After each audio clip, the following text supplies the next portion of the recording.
everyone, Rabby here, welcome back to my channel. Let me start by saying, as much as I enjoy both Hell of a Boss and Hazbin Hotel, despite some of the gripes I have with the animation and story consistency, one of the things I don't like about it is that a lot of the information you get doesn't come from the media itself. It comes from outside sources such as streams and tweets from the creator.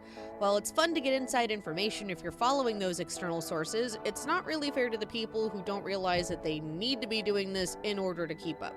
This also means that certain information can get distorted from person to person if someone misses a piece of information and didn't know where to find it. For example, Alastor's sexual orientation.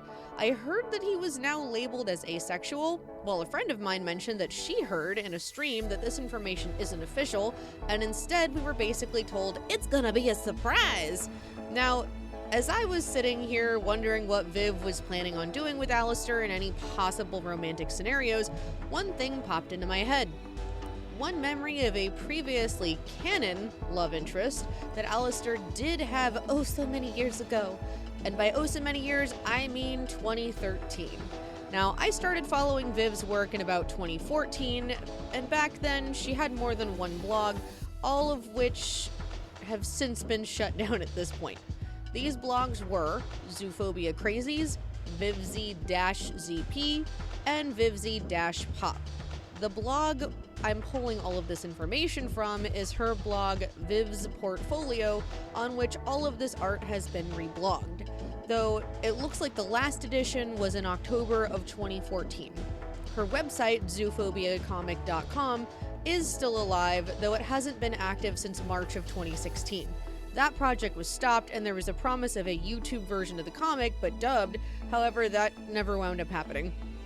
Anyway, back to Alastor. Now, anyone who knows any of Viv's characters might have recognized a certain flapper girl in Charlie's song, Inside of Every Demon is a Rainbow. This character's name is Mimzy, and judging from the original art I'd found from way back in the day, she and her, now missing, dance partner were most likely inspired by the characters Roxy Hart and Velma Kelly from the musical Chicago, especially considering the fact that Viv later drew a bunch of her ladies in their own rendition of the Cell Block Tango, though in this image, Mimzy was taking on Velma's part of the song.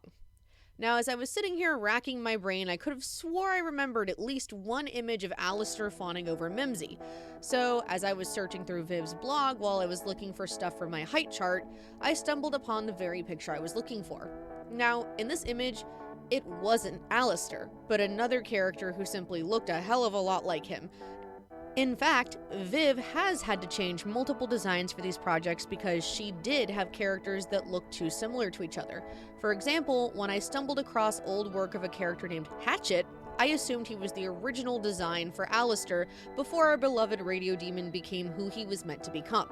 It doesn't help that none of these characters are tagged as themselves, and a lot of the posts don't describe who's in each one. Now, I was prepared to call it a day and think that maybe I had remembered wrong. Until I discovered these!